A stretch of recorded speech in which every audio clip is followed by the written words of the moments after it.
നിങ്ങളൊരു പക്ഷേ ഒരു കടുത്ത ബാഴ്സ വിരോധിയായിരിക്കും. അതുകൊണ്ട് തന്നെ അവരുടെ ജേഴ്സിയിലേക്ക് എത്തിപ്പെടുന്ന അതിലൂടെ മികച്ച പ്രകടനങ്ങൾ കാഴ്ചവെക്കുന്നവരെ കാരണങ്ങളേതുമില്ലാതെ വെറുക്കപ്പെടുന്നുണ്ടായിരിക്കും. എന്നാൽ ഒരു യഥാർത്ഥ ഫുട്ബോൾ ആരാധകൻ നിങ്ങളിൽ കുടിയേറി നിൽക്കുന്നുണ്ടെങ്കിൽ യഥാസ്ഥിതിയെ വിശ്വസിക്കുകയും പ്രശംസിക്കുകയും അംഗീകരിക്കുകയും ചെയ്യുക തന്നെ വേണം. അങ്ങനെ വരികയാണെങ്കിൽ വാദങ്ങളിൽ വിസമ്മതിക്കുവാൻ പ്രയാസമുണ്ടെങ്കിൽ പോലും ഈ കാലഘട്ടത്തിലെ ഏറ്റവും മികച്ചതിനെ അംഗീകരിക്കാതെ പോകരുത്. അത് പറഞ്ഞു വരുന്നത് ഈ കാലഘട്ടത്തിലെ ഏറ്റവും മികച്ച ഒന്നിലേക്കാണ്, ലമിൻ യമാൽ എന്ന ഒരു 17 വയസ്സുകാരനിലേക്ക്. ലാമാസിയ ഈ തലമുറയിലേക്ക് പ്രസന്റ് ചെയ്യുന്ന ആ 17കാരനിലെ അളവിൽ കവിഞ്ഞ കഴിവുകളെയെല്ലാം അസൂയോടെയല്ലാതെ എങ്ങനെയാണ് നമുക്ക് വർണ്ണിക്കാൻ സാധിക്കുക? നമ്മുടെ 17ാം വയസ്സിൽ നാം എന്തു ചെയ്യുകയായിരുന്ന ചോദ്യത്തിലേക്ക് വരെ നമ്മെ അതിങ്ങനെ കൊണ്ടെത്തിക്കുന്നുണ്ട്. ഒരുപക്ഷെ അവൻ്റെ ദേഹത്ത് പറ്റിക്കിടക്കുന്ന ജേഴ്സിയോടും അവൻ്റെ വാക്കുകളോടും വിരോധമുണ്ടായിരിക്കാം. എന്നാൽ അവൻ മൈതാനത്ത് നിർവചിക്കുന്ന കാൽപ്പനികതയെ ചോദ്യം ചെയ്യുക എന്നത് അസാധ്യമല്ലേ? ഫ്ലിക്കിൻ്റെ കീഴിൽ പ്രതാപം തിരിച്ചു പിടിക്കുന്ന ബാഴ്സ മാത്രമല്ല ഈ ലോകത്തെ വിസ്മയിപ്പിക്കുന്നത്, അതിൻ്റെ ജീവനാഡിയായി മാറിയ യമാൽ എന്ന ചെറുപ്പക്കാരൻ കൂടിയാണ്. ഭൂതകാലത്തിൽ പലരും ചെയ്തു വച്ച ലെഗസികൾക്ക് മുകളിൽ ഇന്ന് ആ യുവത്വം തിളങ്ങി നിൽക്കുന്നുണ്ട്.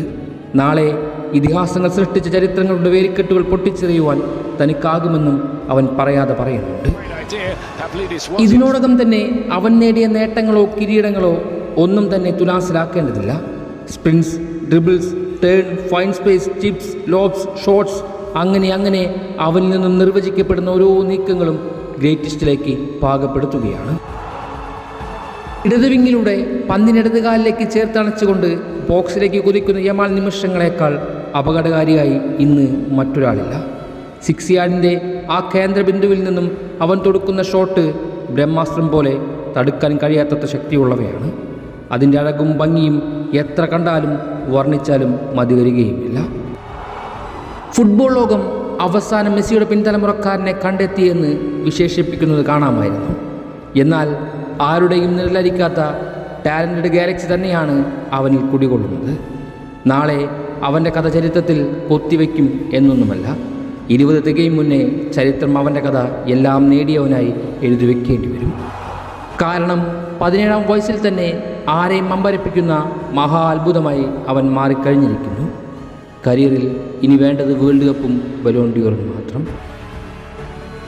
കാലഘട്ടങ്ങളുടെ വ്യത്യാസങ്ങളിൽ പഴയ മെസ്സി, പഴയ റൊണോ ഈവൻ ബെറ്റർ എന്നെല്ലാം വാദിക്കാമെങ്കിലും പക്ഷേ ഇത് ഈ ആധുനിക കാലഘട്ടം ഭരിക്കുന്നവരുടെ കഥയാണ്. അതിൽ ഏറ്റവും മികച്ചതും വിലമതിക്കപ്പെട്ടതും അവൻ മാത്രമാണെന്ന് വിശ്വസിക്കേണ്ടി വരും.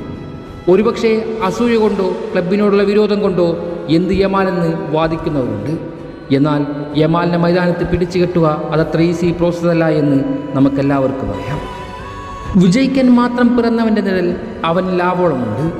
എന്തിനേയും നേടിയെടുക്കാനുള്ള അഭ്യാസവും ആയുസ്സും നീണ്ടു കിടക്കുന്നുണ്ട്. എന്നെ സംബന്ധിച്ച് ഞാൻ ആഗ്രഹിക്കുന്നത് എക്കാലത്തും മാറിമറിയുന്ന അല്ലെങ്കിൽ മാറ്റങ്ങൾ സംഭവിക്കുന്ന, ചരിത്രങ്ങൾ തിരുത്തപ്പെടുന്ന, മോണോപ്പൊളി ആവർത്തിക്കാത്ത ഒരു ഫുട്ബോൾ കാലഘട്ടമാണ്. അപ്പോഴല്ലേ നമുക്കതെല്ലാം ആസ്വദിക്കുവാൻ സാധിക്കുക. അതുകൊണ്ട് തന്നെ ഈ കാലഘട്ടത്തെ മനസ്സുകൊണ്ട് ഞാൻ ഇന്നും ആസ്വദിക്കുന്നുണ്ട്, അതിലൂടെ യമാലിനെയും. ഫുട്ബോൾ ലോകമെന്ന് റൊണോ, മെസ്സി എന്ന കാലഘട്ടത്തിൽ നിന്നും മറ്റൊരു ലോകത്തേക്ക് എത്തി നിൽക്കുകയാണ്. ഇനി അവരുടെ കാലഘട്ടമാണ്. അതിൽ യമാലിൻ്റെ കഥയുമുണ്ട്. 17ാം വയസ്സിലെ മഹാ അത്ഭുതമായി അത് ആരംഭിച്ചു കഴിഞ്ഞിരിക്കുന്നു. അതൊരു പക്ഷേ ഭാവിയിൽ ഒരു ഒന്നൊന്നര കഥയായി സർവ്വസീമകളെയും ലംഘിച്ച് സൃഷ്ടിക്കപ്പെടാൻ പോകുകയാണ്. Football finally start to breathe away from Rono Messi world. The kid dance like a butterfly.